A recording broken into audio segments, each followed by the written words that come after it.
So, ano tong performance management system? So, ito yung ginagamit na way ng company o ng organization para i-communicate yung goals nila sa mga empleyado individually. So, ito dito mini-measure yung performance ng bawat employee, yung performance nila sa ginagawa nila, yung kanilang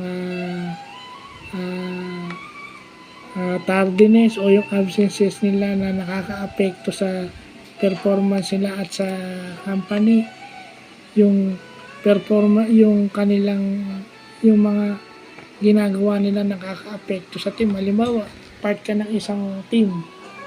Pag nalilate ka, apektado sila. Pag uma-absent ka, apektado rin sila. So, yun yung mga isa sa ginagawa sa performance management system.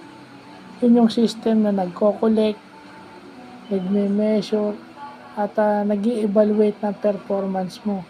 At kung ano yung performance na kailangan gawin ng bawat team para ma-meet yung gusto ng organization.